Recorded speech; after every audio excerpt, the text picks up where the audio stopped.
হাওরে যাওয়ার পরে মাননীয় স্পিকার যদি একটা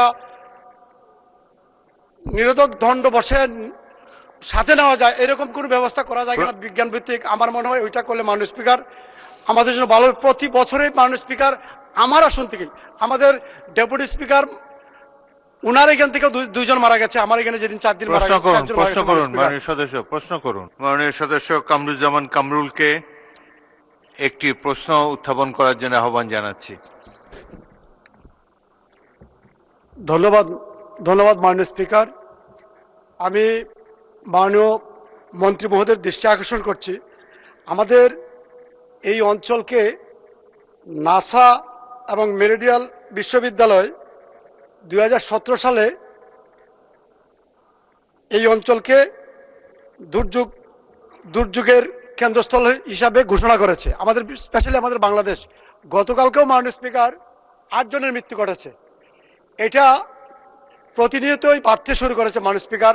আমার মন্ত্রী মহোদয় বলেছেন এখানে সাইরেনের ব্যবস্থা করবেন।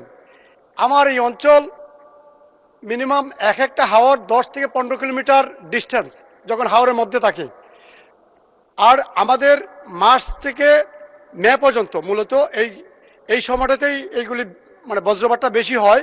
তো ওই সময় আমাদের হাওরের কাছ থাকে, আমাদের জীবিকা নির্বাহ হয় মূলত ওই হাওর থেকে। মাননীয় স্পিকার, এইখানে যদি সাইরেন দিয়ে তো এটা সমাধান হবে বলে আমি মনে করি। মাননীয় স্পিকার, এটাকে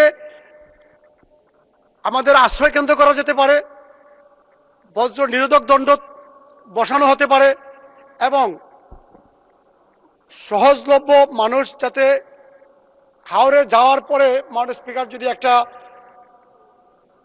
নিরোধক দণ্ড বসে সাথে নেওয়া যায়, এরকম কোনো ব্যবস্থা করা যায় কিনা বিজ্ঞান ভিত্তিক, আমার মনে হয় ওইটা করলে মাননীয় স্পিকার আমাদের জন্য ভালো। প্রতি বছরেই মাননীয় স্পিকার আমার আসন থেকে আমাদের ডেপুটি স্পিকার উনার এখান থেকে দুইজন মারা গেছে, আমার এখানে যেদিন 4 দিন মারা গেছে। প্রশ্ন করুন মাননীয় সদস্য, প্রশ্ন করুন। জি মাননীয় স্পিকার, এটার জন্য আমি মনে করি এখানে আশ্রয় কেন্দ্র, প্রতিটা হাওরে যদি আশ্রয় কেন্দ্রের ব্যবস্থা করা হয়, এটা বর্ষা মৌসুমে আমাদের কাজে লাগে। মাননীয় স্পিকার, হাওরে মাছ ধরতে যাওয়ার সময় এরকম ঘটনা ঘটে। মাননীয় মন্ত্রী আশ্রয় কেন্দ্র করবেন কিনা?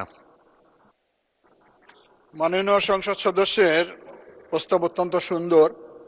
আমরা যেহেতু বন্যা আশ্রয় কেন্দ্র করে থাকি, আমরা ঘূর্ণিঝড় আশ্রয় কেন্দ্র করে থাকি, এগুলো আমরা মাল্টিপারপাস ইউজে করে থাকি। সাধারণত স্কুলগুলোতে আমরা এইসব করে থাকি, যখন সারা বছর সেখানে শিক্ষা কার্যক্রম পরিচালিত হয়, অন্য সময় যখন দুর্যোগ আসে লোকে আশ্রয় গ্রহণ করে। তো আমরা এটি অবশ্যই একটি খুবই ভালো প্রস্তাব। আর বিজ্ঞান ভিত্তিক যে নিরোধক যন্ত্র, এটি আমি অবশ্য আমার প্রথমেই বলেছি, এটা নিয়ে আমরা আলোচনা করেছি, ইতিমধ্যে আমরা সিদ্ধান্ত গ্রহণ করতে যাচ্ছি, যাতে করে হাই পাওয়ার যেটিকে ওই সময় বজ্র যদি হয় তাহলে সেটাকে শুষে নিতে পারে, সে ব্যবস্থাটা আমরা করব। তো এখানে একটি মনে করি আমি যে আশ্রয় কেন্দ্রের পাশাপাশি যদি আমরা এই জিনিসটাকে ওই অঞ্চলগুলোতে, বিশেষ করে উত্তর এবং এই হাওড় অঞ্চলগুলোতে আমরা স্থাপিত করি, তাহলে মানুষের এই জানমালের অর্থাৎ বিশেষ করে প্রাণহানি ঘটার সম্ভাবনা কমে যাবে। ধন্যবাদ মাননীয় স্পিকার।